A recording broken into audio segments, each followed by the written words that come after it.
call on Government Order of the Day number 4. Statutes Amendment Bill number 4, second reading. Mr. Speaker. The Honourable Simon Speaker, Bridges. I move that the Statutes Amendment Bill number 4 be now read a second time.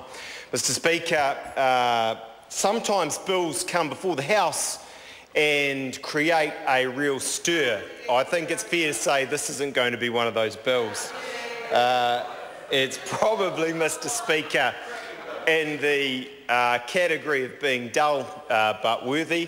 I hear the members behind me say, like some of the members in front of me, but I couldn't possibly say that as this how cruel.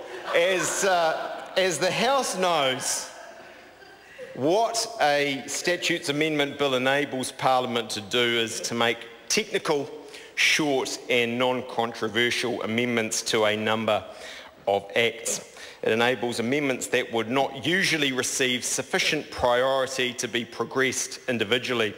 This is achieved with the support of all parties in Parliament, and I certainly want to thank all parties for their cooperation on this bill.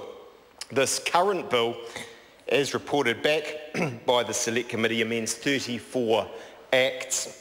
Each of the amendments in the bill has received unanimous cross-party support in the previous Parliament. It's a demonstration of all parties working together. The bill was reported back by the Government Administration Committee on 29 July last year, and I thank the committee for its careful consideration of the bill. The committee recommended changes to the proposed amendments to 2 acts and the insertion of additional amendments to 2 further acts. I support these improvements. The committee also recommended amendments to parallel clauses in the bill, amending the Local Government Official Information and Meetings Act 1987 and the Official Information Act 1982. The Law Commission recommended the initial amendments in its 2012 report on official information. It proposed the changes to clarify common practices about the operation of the legislation and update the wording of the Act. The committee recommended removing 4 of the clauses in the bill affecting these 2 acts. The committee considered them to be policy issues and not appropriate for a statute amendments bill. These provisions relate to legal professional privilege. The committee also recommended clarifying clauses dealing with information requests and how agencies may deal with these requests.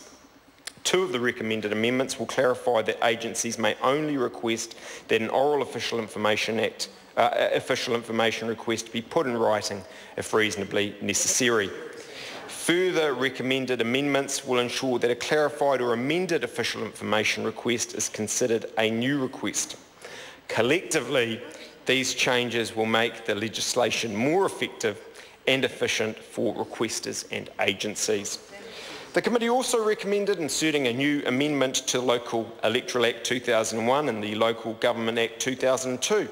These changes will address omissions from previous amendments to these acts. The acts were amended in 2013, but some necessary consequential amendments were overlooked. The changes will extend the time frame for completing pre-election processes by 7 days for all elections and polls, not just general elections. Mr. Speaker, this bill proposes a number of positive changes to the statute books that are technical, short or non-controversial. As I say, dull but incredibly worthy. Again, I thank the committee for its hard work. I thank the House for the unanimous cross-party support, and I commend this bill to the House.